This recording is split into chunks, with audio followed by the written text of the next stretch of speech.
جو اس وقت اس کے سامنے قابل رحم حالت میں موجود تھی۔ تو پھر کیا فیصلہ کیا تم نے؟ ڈریسنگ کا عمل مکمل ہو گیا تو وہ ایک بار پھر لارا کے سامنے جا ڈٹا۔ اب تک زینگ سمیت کسی نے بھی اس کے کام میں مداخلت نہیں کی تھی اور صبر سے نتیجہ برآمد ہونے کا انتظار کر رہے تھے۔ تم کیا جاننا چاہتے ہو؟ سچ، بغیر کسی جھوٹ کی ملاوٹ کے۔ ڈیوڈ نے مجھے اس لیے یہاں بھیجا تھا کہ جیسے ہی تم لوگوں کو گرفتار کر کے کیمپ پہنچایا جائے ویسے ہی میں گلہان کی طرح تمہارے دماغوں کو بھی اپنے کنٹرول میں لے لوں۔ تمہارے دماغوں پر کنٹرول حاصل کرنے کے بعد تمہارے محسوس انداز میں تربیت کی جاتی اور پھر اپنے مقاصد کے لیے استعمال کیا جاتا۔ یقیناً اس کے لیے تکلیف ناقابل برداشت ہو گئی تھی، اسی لیے مزید مزاحمت کیے بغیر سچ بولنا شروع کر دیا۔ اس کا مطلب ہے تم مجھے اور میرے ساتھیوں کو پہچانتی ہو۔ مجھے تم لوگوں کی تصاویر دکھائی گئی تھیں، اس نے اعتراف کیا۔ یقیناً کیمپ میں اس بات کا انتظار ہو رہا ہوگا کہ تمہارے ساتھی ہم لوگوں کو گرفتار کر کے لائیں گے۔ ہاں، بلکہ اب تھوڑی پریشانی بھی شروع ہو گئی تھی کہ اس کام کے لیے جانے والے ٹیم لیٹ کیوں ہو گئی ہے۔ کل ڈیوڈ سے اس سلسلے میں بات ہوئی تھی۔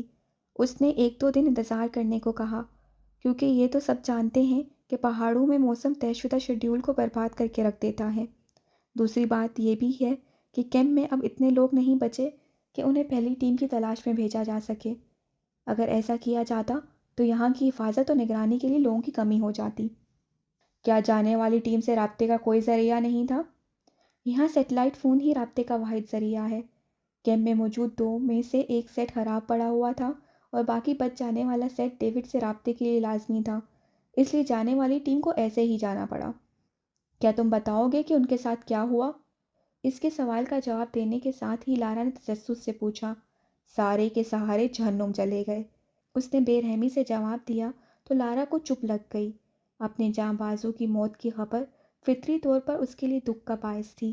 یہ بتاؤ کہ ساری دنیا چھوڑ کر تم لوگوں نے اپنا تربیتی کیمپ اس سر جہنم میں کیوں قائم کیا، جہاں آمد و رفت بھی مشکل ہے اور بقا بھی؟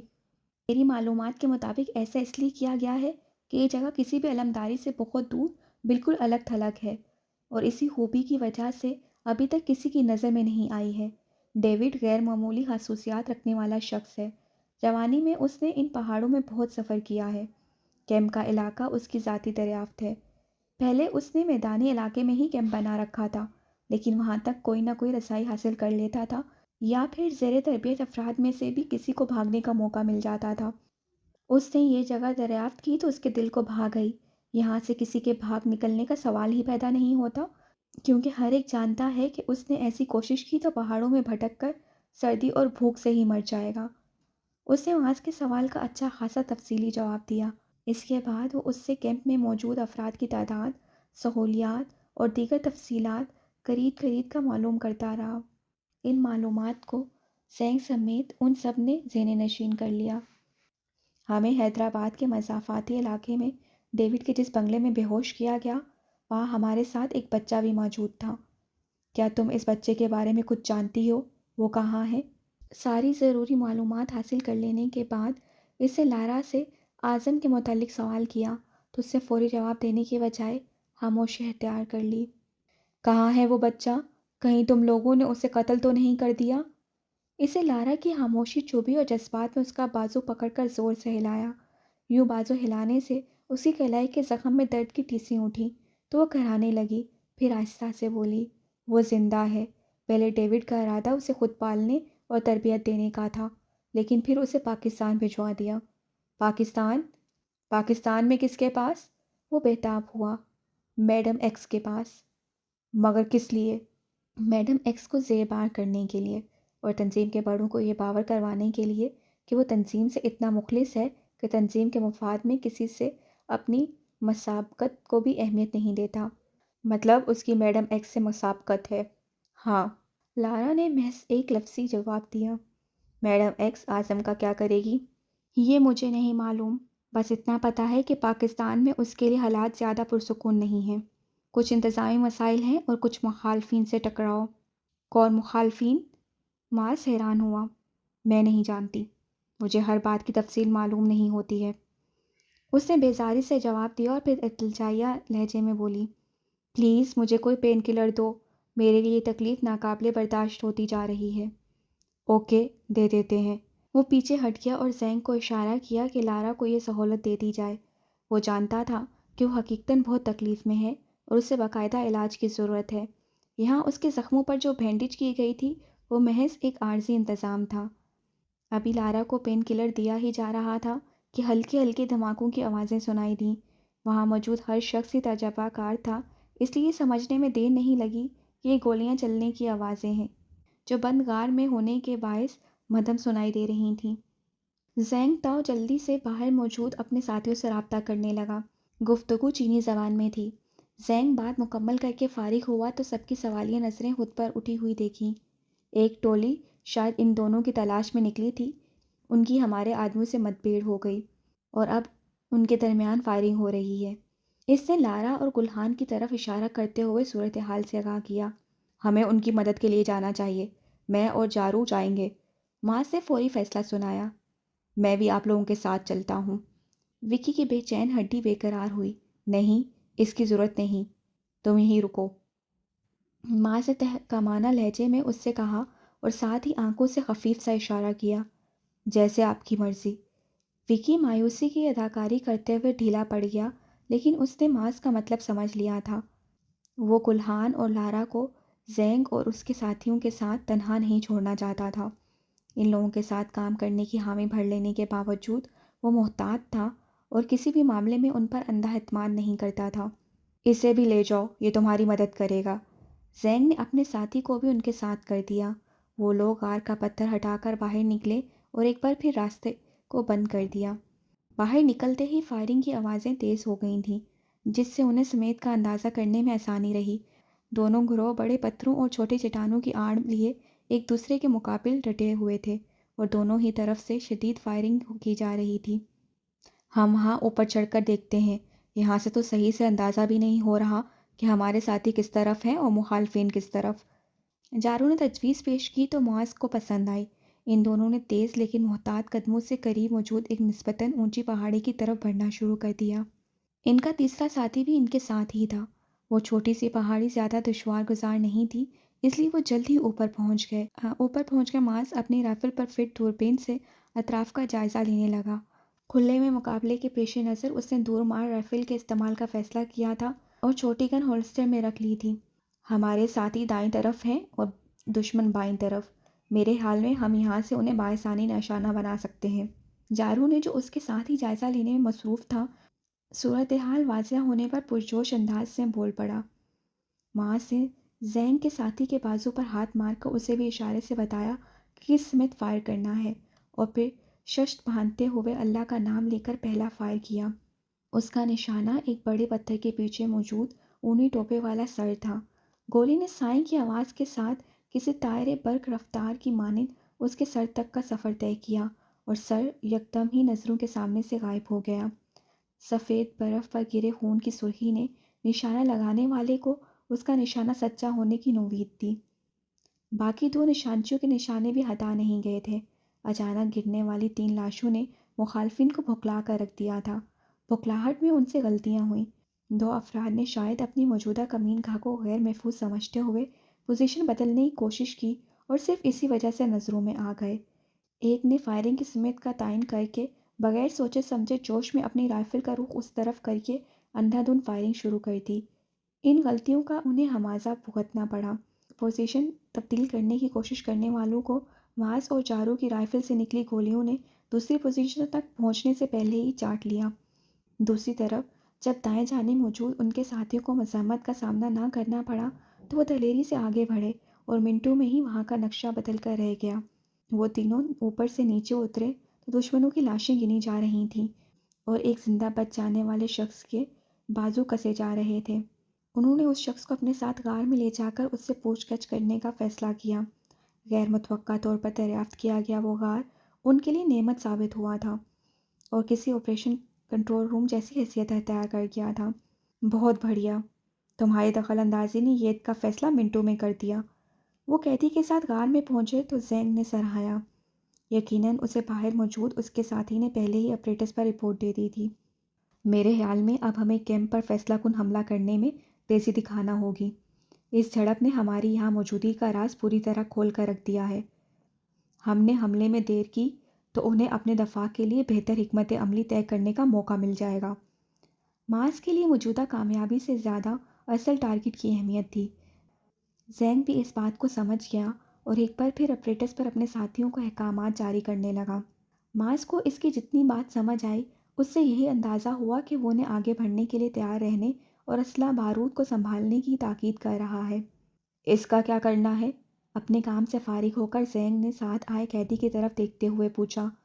وہ چھوٹے قد کا سانولا سا آدمی تھا اور یک ٹک بندھی ہوئی حالت میں پڑے گلحان اور زخمی لارا کو دیکھ رہا تھا۔ باس کی بات نہ مان کر تم نے اچھا نہیں کیا۔ اگر تم بات مان لیتی اور کیمپ سے باہر نہ نکلتی تو ہم سب اس مصیبت میں گرفتار نہ ہوتے۔ اس نے اپنے متعلق زینگ کے سوال کو نظر انداز کیا اور نفرت بھرے لہجے میں لارا سے مخاطب ہوا۔ اس کا تانا سن کر لارا کے پاس نظریں جھکا لینے کے سوا کوئی چارہ نہیں تھا۔ عورت ہمیشہ اپنے ساتھ مصیبت لاتی ہے۔ میں اس کی آمد کے ساتھ ہی کسی مصیبت کا انتظار کرنے لگا تھا۔ اس شخص کے الفاظ اس کی تنگ نظری کا اظہار کر رہے تھے۔ بہرحال وہاں کسی کو اس کی ذاتی سوچ سے کچھ لینا دینا نہیں تھا، اس لیے کسی نے اس کی بات پر کوئی تبصرہ نہیں کیا۔ البتہ مارس ایک نتیجے پر پہنچ گیا اور گلا کھنکارتے ہوئے اس شخص سے مخاطب ہوا۔ تم مجھے ہاتھ سے عقل مند آدمی لگتے ہو، اس لیے میں امید کرتا ہوں کہ تم ان میڈم کی طرح اپنا سرما بنوا کر زبان کھولنے کی بجائے آرام سے ہمارے ساتھ تعاون کرو گے اور ہمیں ہماری مطلوبہ معلومات فراہم کر دو گے۔ کیا پوچھنا چاہتے ہو؟ اس نے ہاں یا نہ کہے بغیر سنجیدگی سے پوچھا۔ یہاں سے کیمپ تک کا مختصر ترین راستہ اور کیمپ پر موجود تمہارے ساتھیوں کی تعداد۔ اس کے بدلے مجھے کیا ملے گا؟ وہ باقاعدہ سودے بازی کی کوشش میں تھا۔ تم کیا چاہتے ہو؟ مارس نے الٹا اسی سے سوال کیا۔ اپنی زندگی کی ضمانت اور کسی محفوظ مقام تک پہنچنے کی زیادہ راہ۔ اس نے اپنا دو نکاتی مطالبہ پیش کیا تو مارس نے زینگ تاؤ کی طرف مشورہ طلب نظروں سے دیکھا۔ اس نے سر کی حفیظ سی جنبش سے اسے حامی بھر لینے کا اشارہ دیا۔ ٹھیک ہے، ہم راضی ہیں۔ اب تم بتاؤ جو بتا سکتے ہو۔ اس وقت کیمپ کی حفاظت کے لیے صرف 5 بندے موجود ہیں۔ رہی کیمپ تک مختصر فاصلے کی بات تو وہاں تک میں خود تمہاری رہنمائی کر دوں گا۔ اس کا اس قدر تعاون بھی انہیں مشکوک کر رہا تھا۔ کتنے گھٹیا ہو تم، جو اپنے مفاد کے لیے اتنی آسانی سے بک گئے ہو۔ سب سنتی لارا کا ضبط جواب دے گیا تو اس نے اس شخص کو طعنہ دیا۔ تشدد کے آگے ٹوٹ پھوٹ کے زبان کھولنے والوں کو بھی اعلیٰ ہونے کا سرٹیفکیٹ نہیں دیا جا سکتا۔ شرمندہ ہونے کی بجائے اس نے لارا پر جوابی وار کیا اور جتا دیا کہ کیسے بھی صحیح زبان اس نے بھی کھولی ہے۔ مجبوری اور مفاد پرستی میں بہت فرق ہوتا ہے۔ لارا تڑھی۔ مجبور ہو کر گھٹنے ٹیک دینے کے مقابلے میں سمے پر سودے بازی کر لینا دانائی ہے۔ تم جسے مفاد پرستی کہہ رہی ہو، میرے نزدیک وہ دانائی ہے۔ اس نے اطمینان سے جواب دیا۔ لارا نے جواب میں کچھ کہنے کے لیے لب کھولے، لیکن زینگ تاؤ نے بلند آواز میں اسے روک دیا۔ بند کرو تم دونوں اپنی بک بک، ہمارے پاس یہ ساری بکواس سننے کا سمے نہیں ہے۔ اس نے دونوں کو مشترکہ ڈانٹ پلائی، پھر نئے قیدی کی طرف رخ کر کے پوچھا، تمہارا نام کیا ہے؟ رادھے، رادھے موہن۔ ہاں تو رادھے، تم ہمیں کیمپ تک مختصر اور سرکش راستے سے لے کر جاؤ گے۔ یہ بتاؤ کیا اس راستے کو طے کرنے کے لیے کسی خاص چیز کی ضرورت پڑے گی؟ نہیں، بس بندے فٹ اور ایکٹیو ہوں تو کافی ہے۔ رادھے کا جواب ان کے لیے اطمینان بخش تھا۔ ان سب میں ایک چارو ہی تھا جس کا بازو بازل اینڈ ٹیم کے حملے میں کچھ مجروح ہوا تھا، لیکن اس سے ریکور کر لیا تھا اور اس سارے سفر کے دوران کسی تکلیف کی شکایت نہیں کی تھی۔ پھر کیا سوچنا ہے؟ سفر شروع کریں؟ اس پر زینگ مارس سے مخاطب ہوا۔ بالکل، بغیر کوئی وقت ضائع کیے، اس نے جواب دیا تو وہاں ایک ہلچل سی مچ گئی۔ زینگ آپریٹس پر اپنے ساتھیوں کو ایک جگہ جمع ہونے کی ہدایت کرنے لگا۔ مارس اور اس کے ساتھیوں کی ترجیح اپنے لیے موزوں اسلحہ اور بارود کا انتخاب تھا۔ لارا اور گلحان کا کیا کریں گے؟ انہیں چھوڑ کر جانا ہے یا اپنے ساتھ لے کے جائیں گے؟ دستی بمبوں کو اپنی جیکٹ کی جیبوں میں منتقل کرتے ہوئے وکی نے سرگوشی میں مارس سے دریافت کیا۔ تم کیا کہتے ہو؟ مارس نے اس کی رائے طلب کی۔ اگر ان لوگوں کو یہاں چھوڑا تو ہم میں سے کسی ایک کو لازماً یہاں رکنا پڑے گا، اور میں سمجھتا ہوں کہ ہمارا آپ کے ساتھ جانا زیادہ ضروری ہے۔ وکی نے کھل کر اپنی رائے دی۔ ٹھیک ہے، میں زینگ سے بات کرتا ہوں، مارس نے اس سے کہا اور خود زینگ کی طرف بڑھ گیا۔ ساتھ لے جانے میں یہ دونوں ہمارے لیے مسئلہ نہ بن جائیں۔ لارا زخمی ہونے کی وجہ سے نکاہت کا شکار ہے اور یہ آدمی کسی بے نتھے بیل کی طرح بتکا ہوا ہے۔ زینگ نے اس کی بات سن کر تفشیش کا اظہار کیا۔ ان دونوں کی نگرانی کے لیے کسی کو یہاں چھوڑ کر ہم اپنی افرادی قوت کم نہیں کر سکتے۔ رادھے نے ہمیں کیمپ پر 5 آدمیوں کی موجودگی کا بتایا ہے، لیکن یقین نہیں کیا جا سکتا وہ سچ بول رہا ہے۔ ایسے میں ہماری نفری پوری ہونی چاہیے۔ اس کی دلیل بھی زینگ کے نزدیک درست تھی۔ لارا اور گلہان کے مسئلے کا حل میں نکالتا ہوں۔ اس نے زینگ کو تسلی دی اور خود لارا کی طرف بڑھ گیا۔ وہ نڈھال سی غار کی ایک دیوار سے پشت ٹکائے نیم آنکھوں سے اپنے ارد گرد جاری سرگرمی کو دیکھ رہی تھی۔ ہم تمہیں اور گلہان کو بھی اپنے ساتھ کیمپ تک لے جائیں گے، اس لیے خود کو چلنے کے لیے ذہنی طور پر تیار رکھو۔ اس نے لارا کو اطلاع دی۔ میں بہت ویکنس فیل کر رہی ہوں، مجھ سے اب اتنا نہیں چلا جائے گا، بہتر ہے تم لوگ مجھے یہیں چھوڑ دو۔ لارا کا جواب اس کے لیے خلاف توقع نہ تھا۔ اس صورت میں تمہیں یہاں اکیلا رہنا پڑے گا، اور حالات کا کچھ پتہ نہیں کہ ہم لوٹ کر بھی اس طرف آ سکیں یا نہیں۔ ایسی صورت میں تم یہاں بھوکی پیاسی مر جاؤ گی اور یقیناً یہ ایک دردناک موت ہوگی۔ اس نے ایسا شفقانہ رخ پیش کیا کہ لارا کام کر رہ گئی، پھر مایوسانہ لہجے میں بولی، میرا کوٹ تم لوگوں نے پھینکوا دیا ہے۔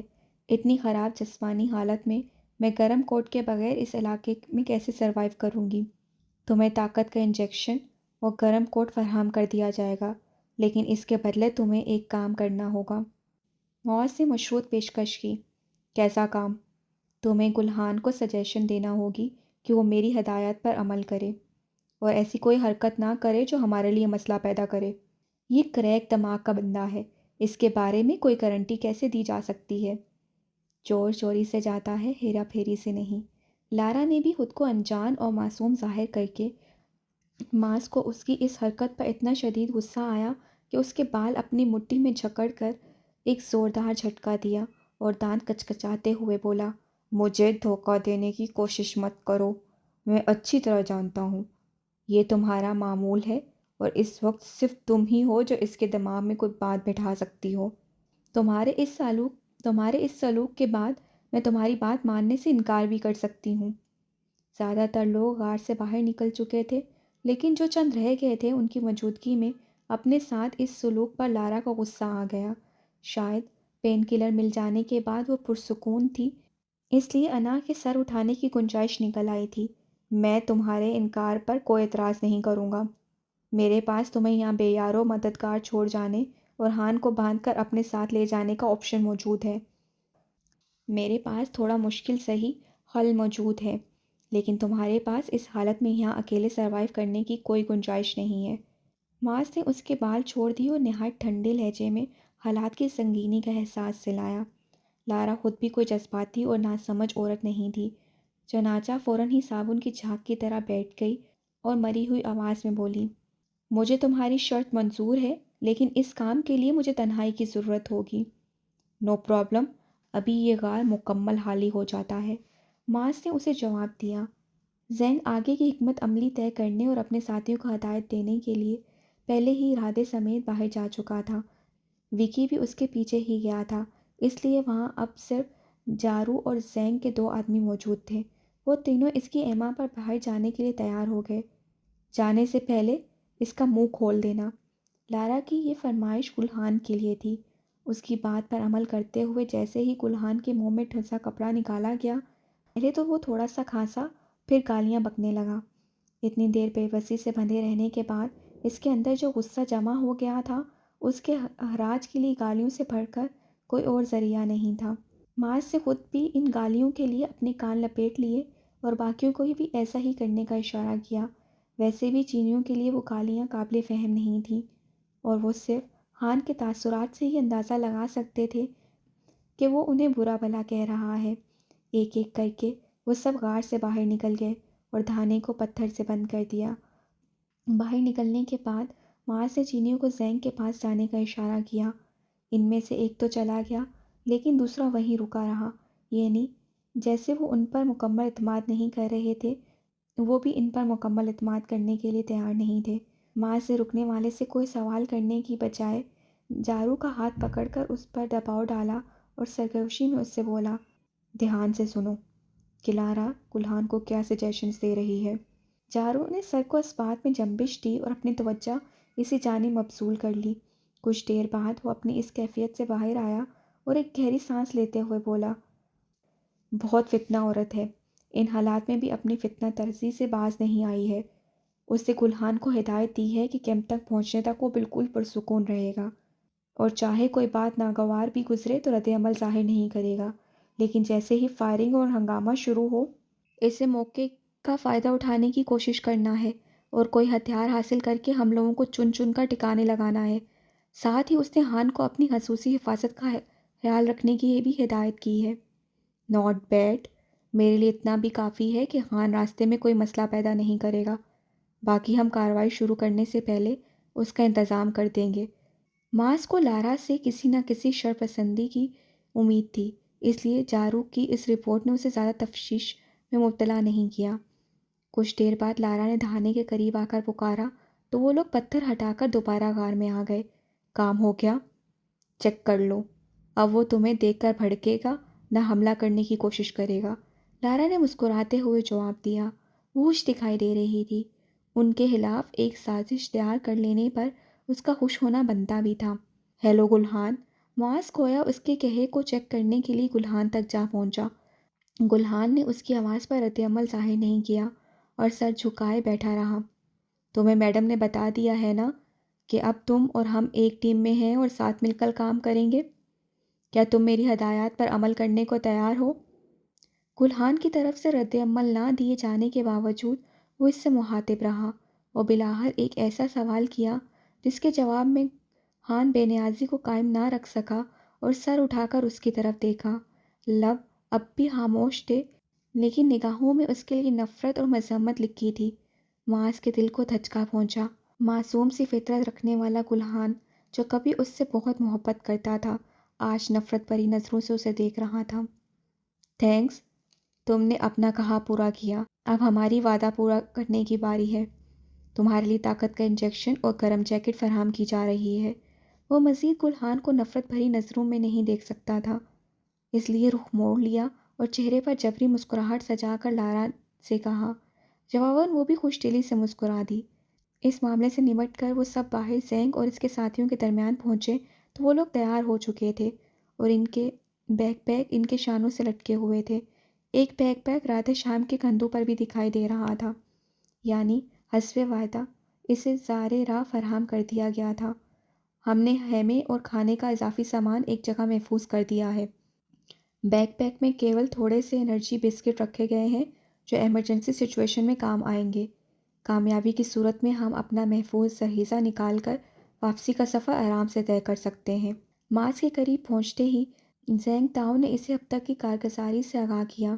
بہترین، میرے خیال میں اب ہمیں سفر کا آغاز کر دینا چاہیے۔ مارس نے اسے سراہنے کے ساتھ ہی اگلی بات کی۔ پہلے تم لوگ کچھ کھا پی لو، ہم سب نے کچھ نہ کچھ لے لیا ہے، صرف تم لوگ رہ گئے ہو یا تمہارا یہ ساتھی۔ زینگ نے اپنے ساتھ موجود وکی کی طرف اشارہ کیا۔ ہم راستے میں ہی کھا لیں گے، اب مزید وقت ضائع کرنا مناسب نہیں ہے۔ اسے فکر تھی کہ دن نہ ڈھل جائے۔ اس صورت میں زینگ اور اس کے ساتھیوں کو تو ان راستوں کے شناور ہونے کی وجہ سے زیادہ دشواری نہیں ہوتی، لیکن وہ اور اس کے ساتھی مشکل میں پڑ جاتے۔ ٹھیک ہے، جیسے تم کہو۔ زینگ نے اپنی بات پر اصرار نہیں کیا اور رہ جانے والوں میں ان کے حصے کا کھانا تقسیم کرنے کی ہدایت کی۔ یہ کھانا ڈبل روٹی اور گوشت سے بنے ٹن پیک کبابوں پر مشتمل تھا، جنہیں بے شک گرم نہیں کیا جا سکتا تھا لیکن اس حالت میں بھی خوش ذائقہ محسوس ہو رہے تھے، شاید اس لیے بھی کہ انہیں خاصے طویل وقفے کے بعد کھانا میسر ہوا تھا۔ رادھے کی رہنمائی میں آگے بڑھتے ہوئے وہ اپنے اس کھانے سے بھی لطف اندوز ہوتے رہے۔ لارا اپنے زخمی ہاتھوں کی وجہ سے خود کھانا کھانے کی اہل نہیں تھی، اس لیے معاذ نے وکی کو ذمہ داری سونپ دی تھی کہ وہ اپنے ساتھ ساتھ اسے بھی کھلاتا رہے۔ گلحان بھی لارا کے قریب ہی چل رہا تھا اور سر جھکائے خاموشی سے کھاتا جا رہا تھا۔ اس پر نظر رکھنے کے لیے جارو اس کے بالکل پیچھے تھا۔ خوب ہینڈل کیا ہے تم نے ان دونوں کو۔ زونگ نے لارا اور گلحان کی شرافت کو دیکھتے ہوئے معاذ کو سہرایا۔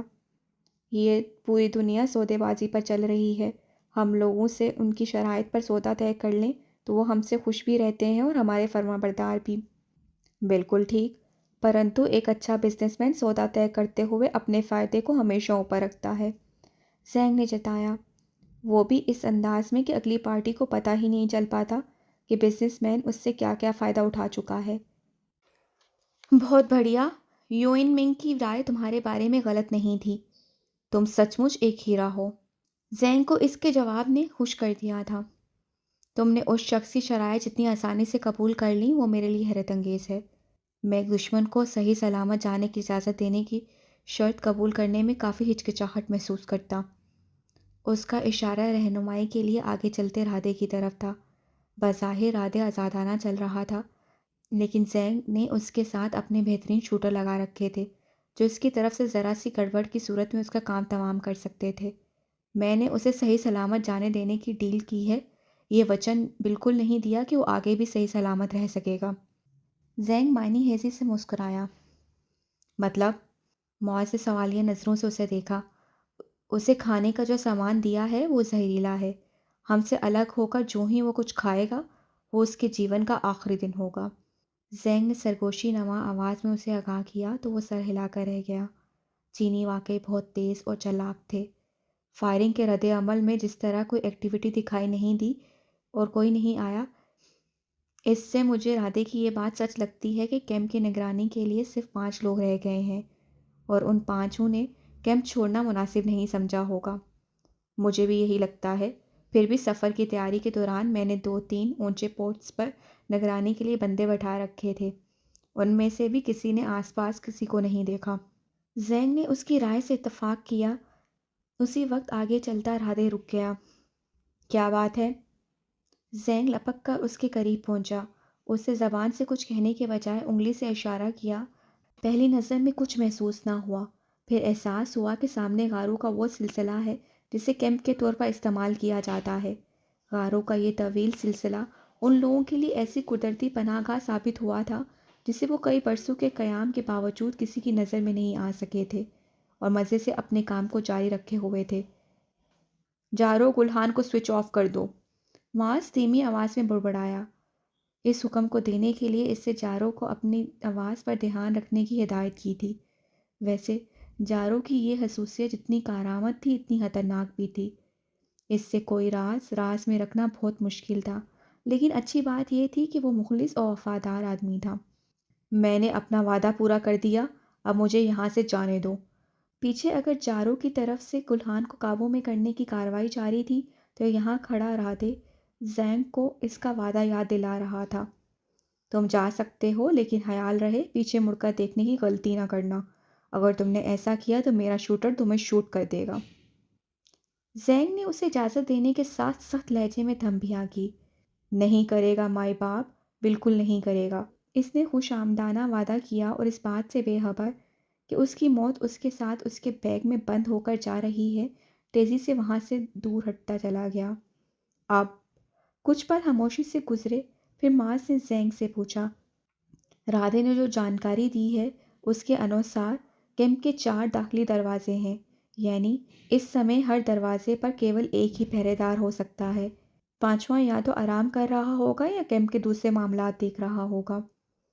ہو سکتا ہے ہنگامی حالات کے پیش نظر انہوں نے زیر تربیت افراد میں سے بھی کسی کو اپنے ساتھ شامل کر لیا ہو۔ جن لوگوں کی برین واشنگ کے لیے وہ انہیں دنیا کے خلاف استعمال کر سکتے ہیں، انہیں کیمپ کی حفاظت کے لیے کیوں استعمال نہیں کر سکتے؟ معاذ نے نکتہ اٹھایا۔ کیمپ کا ماحول اتنا سخت ہے کہ ہر فرد یہاں سے فرار چاہتا ہے۔ وہ یہاں جو کچھ سیکھتے ہیں وہ صرف اس لیے سیکھتے ہیں کہ انہیں باور کرایا گیا ہے کہ اسے سیکھ کر جنت کی راہ جا سکیں گے۔ لیکن یہاں رہنا کوئی نہیں چاہتا، اور جہاں آدمی رہنا نہ چاہتا ہو اس جگہ کی حفاظت کیوں کرے گا؟ زینگ نے رادے سے خصوصی معلومات حاصل کر لی تھیں، اس لیے مطمئن تھا کہ مقابلہ صرف 5 سے کرنا ہے، لیکن معاذ کا دل پوری طرح مطمئن نہیں ہو پا رہا تھا۔ حملے کے لیے تمہارے ذہن میں کیا حکمت عملی ہے؟ اگر ہم 2 سے 3 آدمی بھی ایک راستے پر بھیجیں تو وہ کافی ہوں گے۔ اندھا دھند فائرنگ اور دستی بموں کی بساط کسی پہرے دار کو سنبھلنے کا موقع نہیں دے گی۔ زینگ کا منصوبہ بالکل سادہ سا تھا۔ میرے خیال میں اس منصوبے پر عمل کرنے کے لیے ہمیں دل کے مکمل ڈھلنے کا انتظار کرنا چاہیے۔ پہرے داروں کی تعداد کم صحیح، لیکن وہ بند اور محفوظ جگہ پر ہیں۔ ہمارے ساتھی کھلے ان فوراً نشانہ بن جائیں گے۔ دوربین آنکھوں سے لگائے اس سے زینگ کو مشورہ دیا۔ وہ جس جگہ کھڑے تھے وہ نسبتاً بلند تھی اور یہاں سے صرف ایک داخلی راستہ ہی دکھائی دے رہا تھا۔ باقی 3 راستے پہلو میں تھے، لیکن ان تک پہنچنے کے لیے بھی یہیں سے گزرنا تھا۔ کہیں اور سے گھوم کر جانے کی کوئی راہ نہیں تھی۔ ٹھیک ہے، ہم اندھیرا ہونے کا انتظار کر لیتے ہیں۔ ہمارے آدمیوں کے پاس نائٹ ویژن گوگلز ہیں۔ انہیں رات میں حملہ کرنے میں کوئی پریشانی نہیں ہوگی۔ زینگ کو کوئی اعتراض نہیں تھا۔ میں کچھ اور اقدامات بھی کرنا چاہتا ہوں، لیکن معلوم نہیں ہمارے پاس اس کے لیے انتظامات ہیں یا نہیں۔ معاذ کا اضطراب کسی طور کم ہونے کا نام ہی نہیں لے رہا تھا۔ تم بتاؤ، ہو سکتا ہے ہم تمہاری ڈیمانڈز پوری کر سکتے ہوں۔ زینگ نے سرسری سے لہجے میں اسے جواب دیا۔ معاذ نے اسے اپنی ضرورت سے آگاہ کر دیا۔ کوئی مشکل نہیں، ابھی سب ہو جاتا ہے۔ زینگ نے اسے جواب دیا اور قریب کھڑے ایک ساتھی کو کچھ ہدایات دیں۔ اس شخص نے اس کی بات سن کر سر کو اس بات میں جنبش دی اور پیچھے کی طرف چلا گیا۔ یقیناً وہ کسی تک زینگ کا پیغام لے کر گیا تھا۔ کیمپ کے قریب آنے کے بعد سے زینگ نے اپریٹس کا استعمال نہیں کیا تھا۔ یقیناً اسے خدشہ ہوگا کہ فریکوینسی پکڑے جانے کی صورت میں ان کا کوئی راز نہیں رہے گا۔ کیمپ میں سیٹلائٹ فون موجود ہے۔ یہاں والوں نے اب تک ڈیوڈ کو اس بگڑی صورتحال کی خبر تو کر دی ہوگی۔ ایک کام مرضی کے مطابق ہونے جا رہا تھا تو معاذ کو دوسری فکر لاحق ہوئی۔ برابر دے دی ہوگی، پر وہ کیا کر سکے گا؟ جب تک اس کی طرف سے کوئی آئے گا ہم اپنا کام پورا کر کے نکل چکے ہوں گے۔ زینگ کا استدلال ٹھیک تھا۔ اس جگہ کیمپ ہونے سے جہاں ڈیوڈ کو یہ فائدہ تھا کہ دنیا کی اس کیمپ تک رسائی نہیں تھی، وہیں یہ نقصان بھی تھا کہ وہ خود بھی فوری طور پر وہاں تک رسائی حاصل نہیں کر سکتا تھا۔ آپ کے لیے 2 اہم اطلاعات ہیں۔ گڈ، میں سننا چاہوں گا۔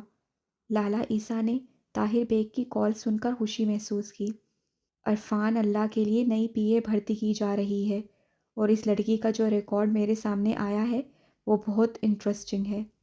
تم کہہ رہے ہو تو یقیناً ہوگا۔ لڑکی کا باپ ایک سابق جج ہے۔ اس سے زمانۂ طالب علمی میں ایک یہودی لڑکی سمینتھا سے شادی کی تھی اور اسے اپنے ساتھ پاکستان لے آیا تھا۔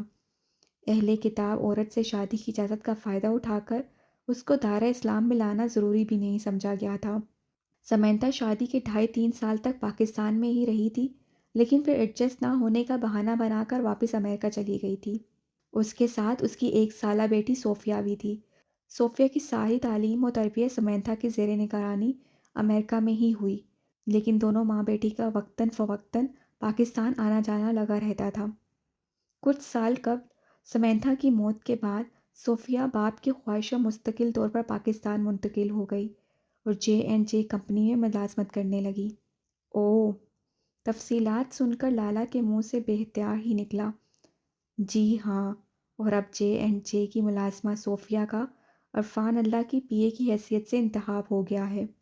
یہ تو تم نے واقعی بہت دلچسپ خبر سنا دی۔ اس خبر نے آپ کے اس خیال کو بھی کنفرم کر دیا ہے کہ اس روز ہوٹل میں عرفان اللہ سے خفیہ ملاقات کرنے والی عورت J&J کمپنی کی CEO رابیل ہی تھی، اور عرفان اللہ کے سیاسی کیریئر نے جو ایک دم سپیڈ پکڑی ہے، اس کے پیچھے رابیل کا ہی ہاتھ ہے۔ یقیناً اس نے عرفان اللہ پر چیک رکھنے اور اسے اپنے زیر اثر رکھنے کے لیے صوفیہ کو اس کے قریب ایڈجسٹ کروایا ہے۔ صوفیہ کا مذہبی سٹیٹس کیا ہے؟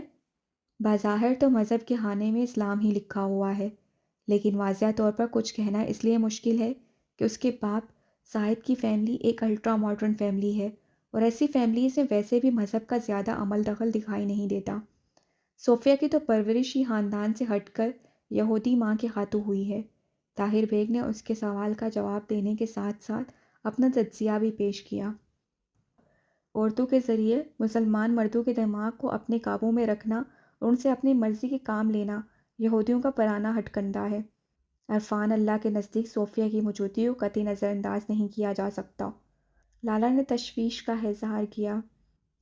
ہے تو صحیح، لیکن فی الحال ہم کچھ نہیں کر سکتے۔ طاہر کے لہجے میں ہلکی سی مایوسی تھی۔ اچھا چھوڑو اس بات کو اور یہ بتاؤ کہ دوسری اہم اطلاع کیا ہے؟ دوسری اطلاع حاصل کرنے میں میری کوشش کی بجائے قسمت کا دخل ہے، اور معلومات کے حصول کا سارا کریڈٹ میری بہن کو جاتا ہے۔ ارے واہ، وہ کیسے؟ لالا نے دلچسپی ظاہر کی۔ میری بہن کی ایک ہی بیٹی ہے جو اللہ نے اسے شادی کے 12 سال بعد دی ہے۔ بچی کے بارے میں بہن اتنی حساس ہے کہ اسے چھینک بھی آ جائے تو ڈاکٹر کی طرف بھاگتی ہے۔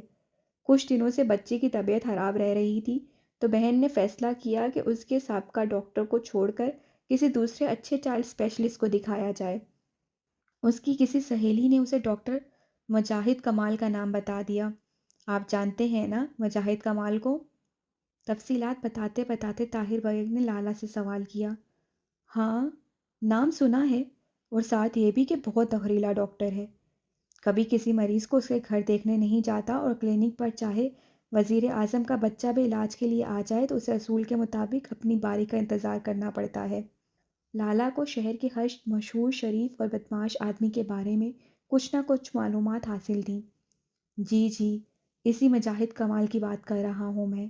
بہن کے اصرار پر نہ چاہتے ہوئے بھی میں بھی اس کے ساتھ اس کی بچی کو دکھانے مجاہد کمال کے کلینک لے گیا تھا، اور اتفاق کی بات وہاں مجھے سائیں صداقت شاہ کا نواسہ دکھائی دے گیا۔ طاہر بیگ کی اتنی لمبی تفصیل میں آخر کار کام کی بات نکل ہی آئی۔ میں نے بچے کو دیکھا تو بہن کی ڈیوٹی لگا دی اور اس کے بارے میں کھوج لگانے لگا۔ بہت خوب، لالا نے اسے داد دی۔ اسے اپنے ہاں کی دیسی خواتین کا مزاج معلوم تھا کہ ویٹنگ روم میں بیٹھ کر دوسرے مریض کے ساتھ آئے دمادار کا شجر نفس بھی اس خوبی سے خنگال ڈالتی تھیں کہ اسے پتہ نہ چلے۔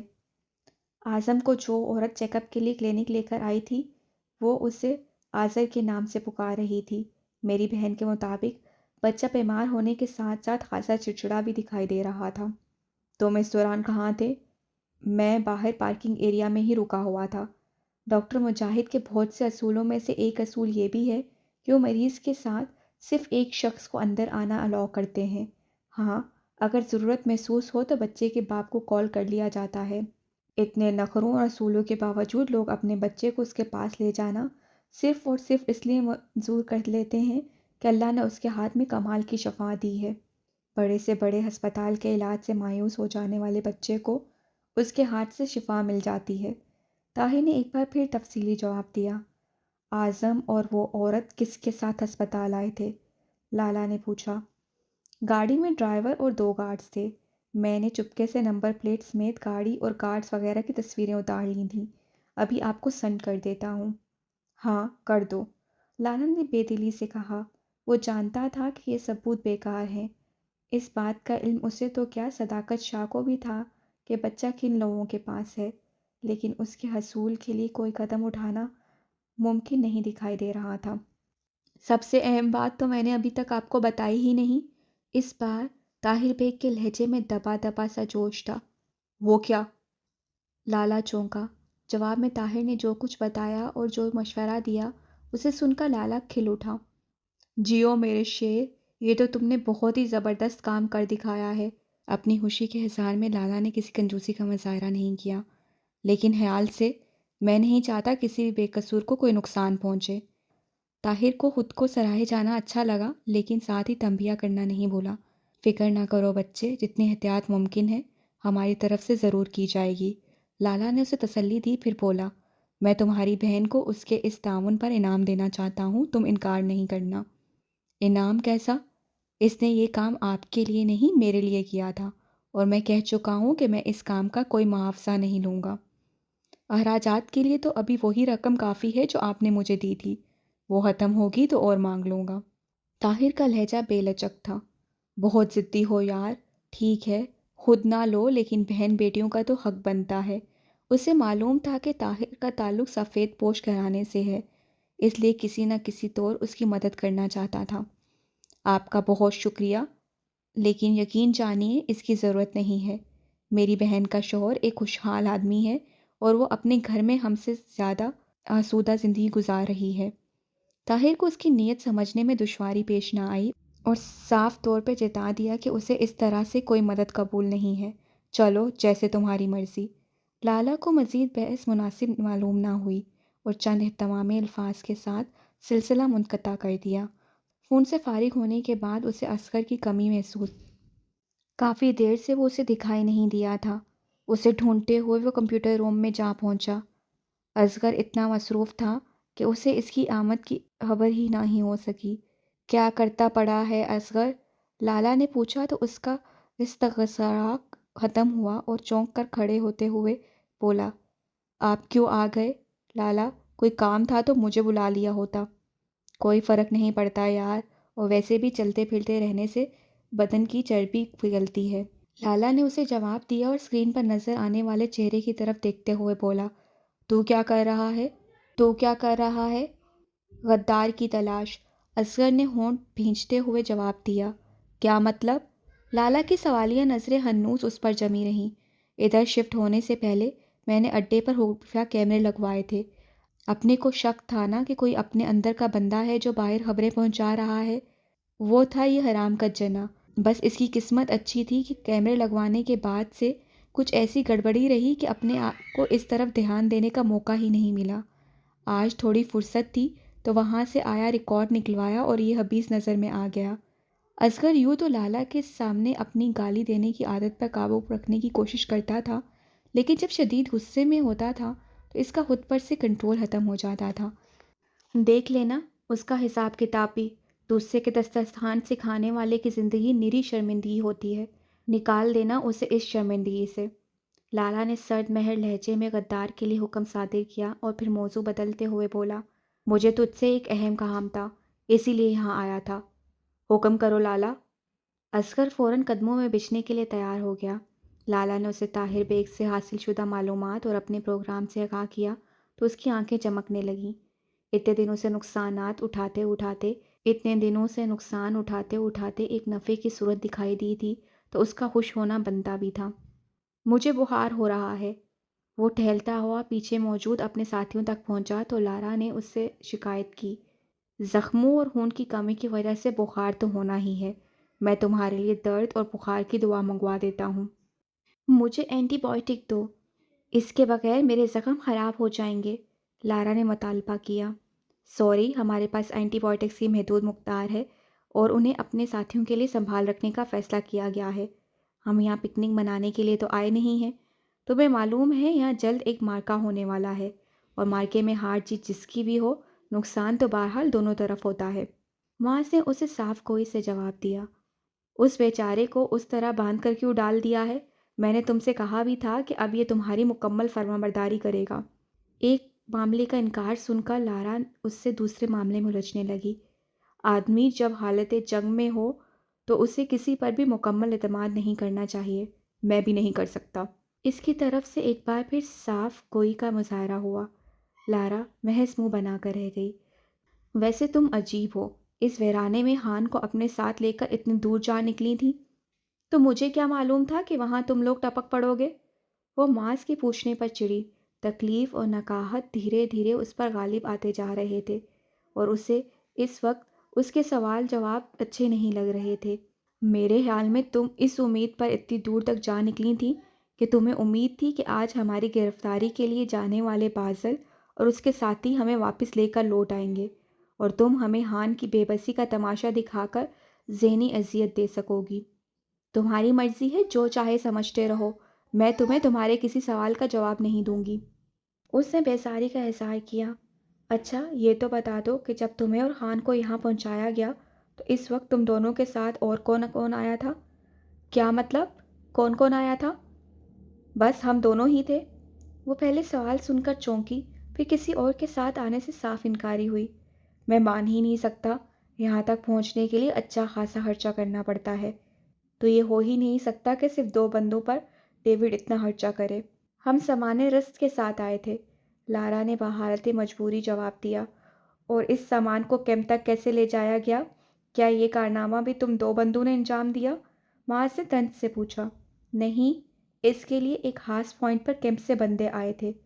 میں اب بھی بہت الجھن میں ہوں کہ ڈیوڈ نے اس علاقے میں اپنا کیمپ کیوں بنایا۔ ٹھیک ہے یہ جگہ محفوظ ہے، لیکن اس سب کو مینج کرنا بہت مشکل ہے۔ اس جگہ کیمپ کو چلانے کے لیے مالی وسائل اور افرادی قوت دونوں کی ضرورت ہے۔ جس دن موسم خراب ہو تب تو کھانے پینے کا سامان پہنچانا بہت ہی مشکل ہو جاتا ہوگا۔ ایسے میں اتنے لوگوں کا کھانا پینا کیسے چلتا ہوگا؟ وہ اپنے ذہن میں موجود سوال لارا کے سامنے اٹھا رہا تھا۔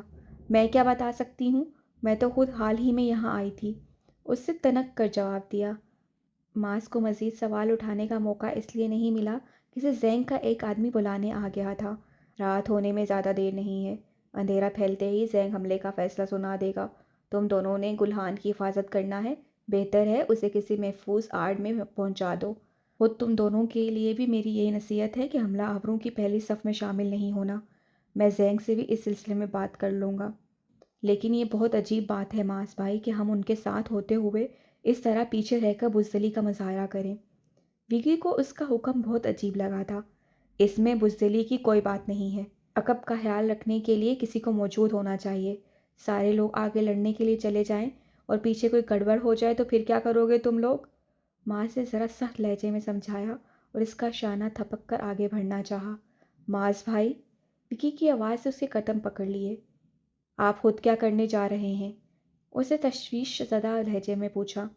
کیا مطلب؟ کیا کرنے جا رہا ہوں؟ میں بھی تم سب کی طرح اس جنگ کا حصہ ہوں، لیکن آپ کے انداز سے مجھے ایسا لگ رہا ہے کہ آپ ہم سب سے الگ کچھ کرنے جا رہے ہیں۔ وکی کو اس کے جواب نے مطمئن نہیں کیا۔ تم وہاں ٹینشن لے رہے ہو، ایسی کوئی بات نہیں ہے۔ وہ وکی کو ٹال کر آگے بڑھ گیا۔ جارو بھی وہاں موجود تھا لیکن اس نے کوئی سوال نہیں کیا تھا۔ تمہارا مطلوبہ سامان آ گیا ہے۔ 1 سے 1.5 گھنٹے کا وقت ہوگا تمہارے پاس، اس کے بعد ہم حملہ کر دیں گے۔ وہ زینگ کے پاس پہنچا تو وہ ایک بیگ لیے اس کا منتظر تھا۔ بے فکر رہو، اس وقت تک میں اپنی پوزیشن سنبھال چکا ہوں گا۔ اس نے اپنے سامنے پھیلے پہاڑوں پر نظر دوڑائی۔ کیمپ والا سارا حصہ ان بلند اور بانگ پہاڑوں سے اس طرح گھرا ہوا تھا کہ کسی کی نظر میں آنا مشکل تھا۔ ان پہاڑوں کے درمیان سے صرف ایک درے نما راستہ ہی کیمپ تک جاتا تھا۔ وہ لوگ اس وقت اسی راستے پر ڈیرے ڈالے ہوئے تھے۔ تمہارا خدا تمہیں سفل کرے۔ وہ شانوں پر بیگ لٹکائے مسکراتا ہوا اس سے ہاتھ ملا کر تیز تیز قدموں سے اس جگہ سے دور ہوتا چلا گیا، اور جب سب کی نگاہوں سے اوجھل ہو گیا تو اس پہاڑ کے قریب ہوتا چلا گیا جو بلندی کے اعتبار سے تو شاید کسی شمار میں نہ آتا ہو، لیکن اس کی بناوٹ کی وجہ سے اس پر چڑھنا آسان نہیں تھا۔ معاذ نے فیصلہ کیا تھا کہ اس پہاڑ پر چڑھ کر اوپر سے اپنے ساتھیوں کی حفاظت کرے گا۔ پہاڑ کی مشکل چڑھائی کی وجہ سے اس سے زینگ سے کھو پیمائی کے سامان کے بارے میں دریافت کیا تھا۔ خوش قسمتی سے یہ سامان ان کے پاس موجود تھا۔ پہاڑ پر چڑھتے ہوئے ابتدا میں اسے اس سامان کے استعمال کی ضرورت پیش نہ آئی، لیکن تھوڑا سا اوپر جا کر ہی پہاڑ اپنا رنگ دکھانے لگا اور اوپر چڑھنے کے لیے باقاعدہ سامان کا استعمال کرنا پڑا۔ کہیں چھوٹی کلہاڑی برف میں دھنسا کر اپنے آپ کو اوپر لے جانے کے لیے سہارا دینا پڑ رہا تھا، تو کہیں باقاعدہ میخیں ٹھوک کر ان پر اپنے قدم جمانے پڑ رہے تھے۔ ایک بار تو وہ بری طرح پھسل ہی گیا، لیکن جسم سے بندھی رسی کی وجہ سے بچت ہو گئی۔ اس کے پاس ایک آدھ بار تقریباً 20 کیمپس تک جانے کا تجربہ ضرور تھا، مگر وہ کوئی تجربہ کار کوہ پیما نہیں تھا، اور اس وقت خود کو بے حد خطرے میں ڈالے صرف اس لیے اوپر جا رہا تھا کہ اپنے ساتھیوں کو اس خطرے سے بچا سکے جس کا اس کی چھٹی حص مسلسل اسے اشارہ دے رہی تھی۔ بیگ میں پڑی بھاری سنائپر گن کا وزن اس کے کام کو مزید مشکل بنا رہا تھا، لیکن وہ ہار ماننے والوں میں سے نہیں تھا۔ وہ مستقل مزاجی سے مسلسل آگے بڑھتا چلا جا رہا تھا، لیکن روشنی کے غائب ہونے کی رفتار اس سے بھی زیادہ تھی۔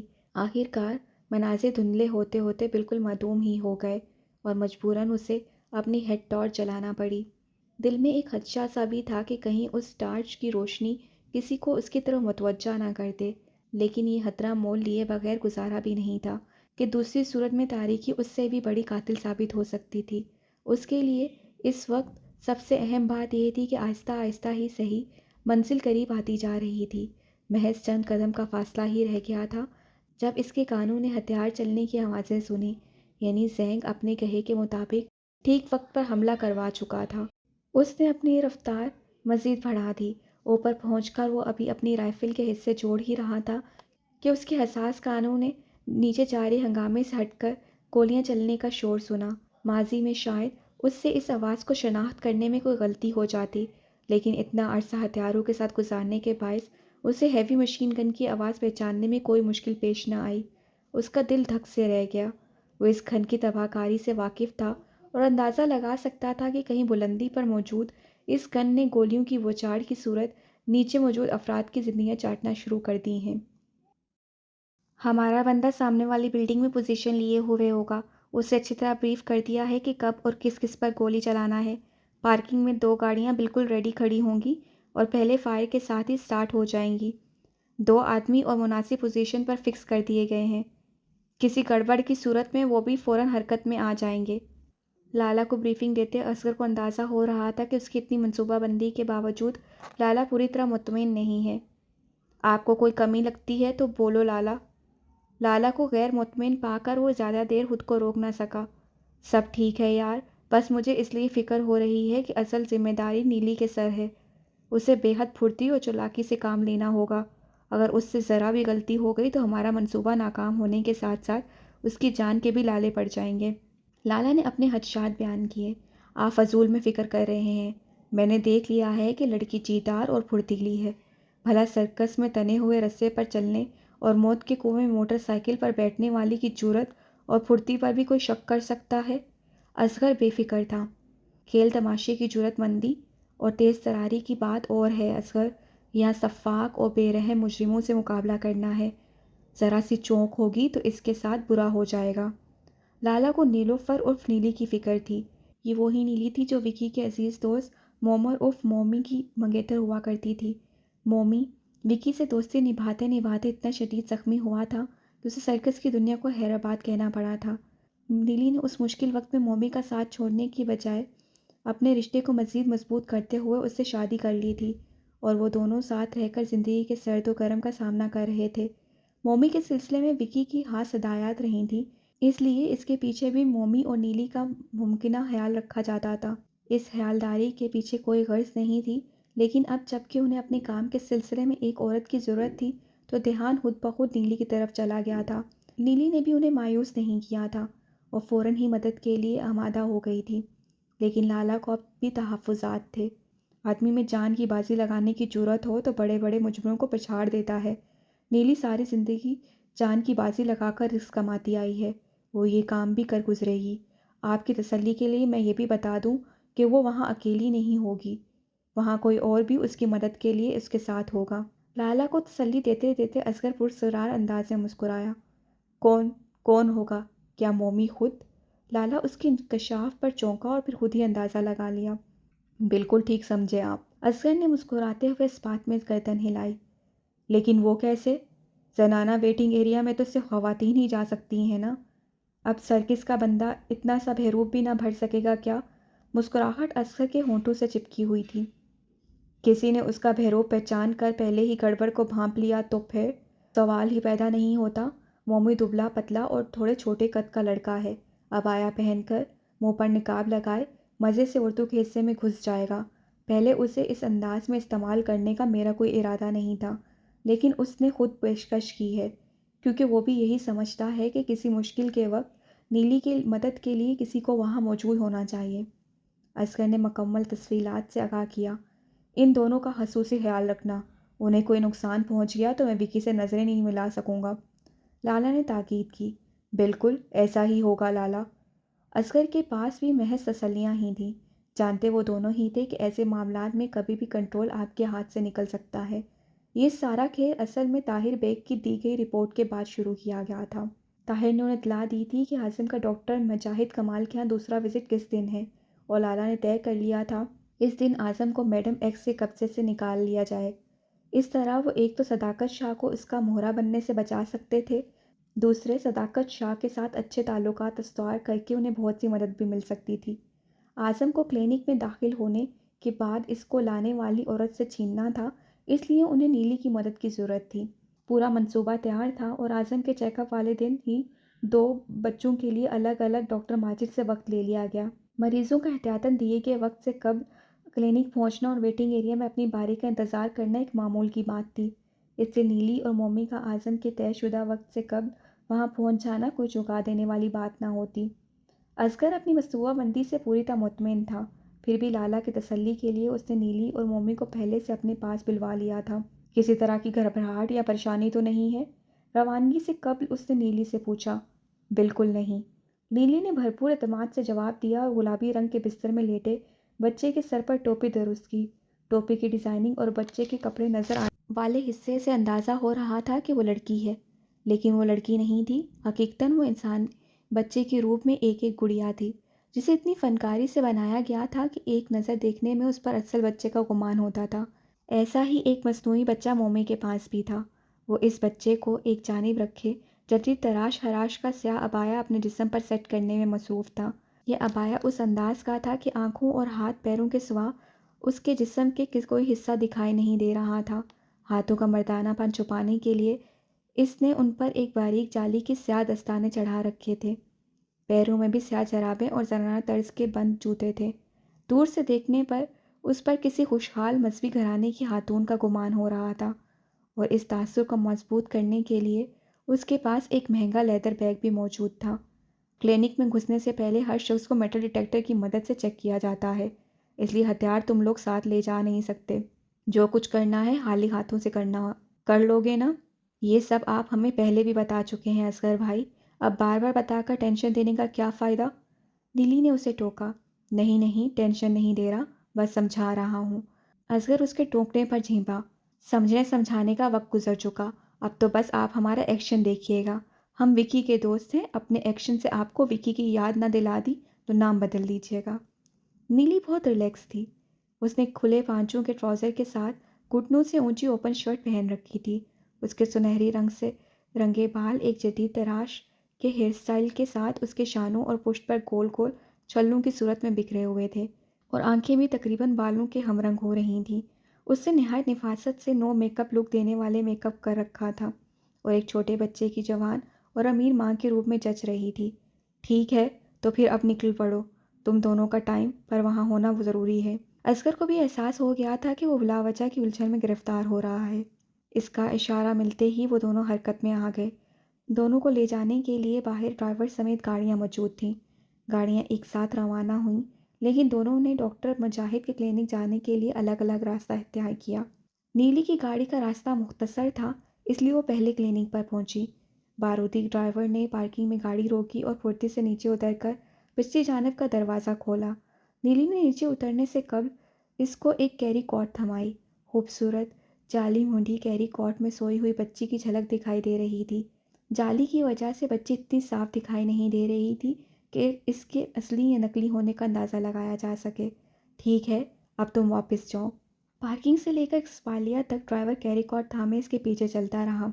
ایکسپالیا پر پہنچ کر اس نے ڈرائیور کے ہاتھ سے کیری کاٹ لے لی اور اس سے تہمکانہ لہجے میں بولی تو ڈرائیور مؤدبانہ سر کو ہم دے کر وہاں سے چلا گیا۔ جس وقت وہ پارکنگ میں پہنچا، مومی والی گاڑی اندر داخل ہو رہی تھی۔ عبایا پوش مومی نے نیلی کے برخلاف گاڑی سے اسٹرالر خود باہر نکالا تھا اور خود اسے دھکیلتا ہوا ایکسپالیا تک پہنچ گیا۔ اس کی گاڑی کے ڈرائیور نے ڈرائیونگ سیٹ نہیں چھوڑی تھی اور وہ وہیں بیٹھا اپنی ڈیوٹی انجام دے رہا تھا۔ میم، بچے کا ویٹ کروا لیں۔ مومی اسٹرولر کو دھکیلتا ویٹنگ روم میں داخل ہو رہا تھا جب اس نے پہلے سے نشست پر بیٹھی نیلی سے نرس کو بولتے ہوئے سنا، ریڈی۔ نیلی نرس کی بات کے جواب میں کوئی رد عمل ظاہر کرتی اس سے قبل ان دونوں نے اپنے کان میں سرگوشی سنی۔ انہوں نے بے حاستہ ایک دوسرے پر نظر ڈالی۔ اس ایک لفظ کا مطلب تھا کہ اعظم اپنی دیکھ بھال کرنے والی عورت کے ساتھ وہاں پہنچ چکا تھا۔ میم، میں آپ سے کہہ رہی ہوں کہ بیٹی کا ویٹ کروا لیں۔ نرس نے نیلی کی طرف سے اپنی بات پر رد عمل نہ ظاہر ہونے پر اسے بلند آواز میں ٹوکا۔ جی، میں لا رہی ہوں۔ اس نے ساتھ والی نشست پر رکھے کیری کوٹ پر پھیلی جالی کو دھیرے سے ہٹانا شروع کیا۔ اسی وقت اس کے کانوں میں قدموں کی چاپ گونجی۔ یہ چاپ مومی نے بھی سنی۔ ان کے درمیان ایک بار پھر نظروں کا لمحاتی تبادلہ ہوا۔ عبایا پوش مومی اسٹرالر کو ایک طرف کرتے ہوئے دانستہ داخلی دروازے سے قریب ترین رکھی نشست پر ٹک گیا۔ فائر! آنے والی نے ویٹنگ روم میں پہلا قدم رکھا تھا کہ ان دونوں کے کان میں بیک وقت یہ لفظ گونجا۔ وہ دونوں اس لفظ کا مطلب سمجھتے تھے۔ باہر کام شروع ہو گیا تھا۔ وہ اعظم کو لے کر باہر نکلتے تو انہیں میدان صاف ملتا۔ دونوں ہی ایکشن میں آنے کے لیے اچھل کر اپنی نشست سے کھڑے ہوئے۔ ان کے انداز کا یہ غیر معمولی پن آنے والے نے محسوس کیا اور بھڑک کر واپس پلٹنے کی کوشش کی، لیکن وہاں نومی ایک عبایا پوش عورت کے روپ میں اس کی راہ روکے کھڑا تھا۔ بچے کو میری دوست کے حوالے کر دو ورنہ جان سے جاؤ گی۔ نومی نے اپنی بیلٹ کے ساتھ اٹکا ایک کھلونے نما لکڑی کا ٹکڑا نکال کر اسے جھٹکا دیا تو اس کی تہیں کھلتی چلی گئیں اور ایک ایسی چپٹی اسکیل نما ڈنڈی ترتیب پا گئی جس کا ایک سرا بالکل کسی نیزے کی طرح تھا۔ کسی دھات کے استعمال کے بغیر بھی اس لکڑی کے نیزے کو اتنی مہارت سے تراشا گیا تھا کہ آرام سے انسانی جسم میں اتر سکتا تھا۔ مومی نے اپنے اس نیزے کی انی کو سیدھا اعظم کو گود میں اٹھائے کھڑی عورت کے نرخرے پر رکھا تھا۔ وزن کرنے والی مشین کے قریب کھڑی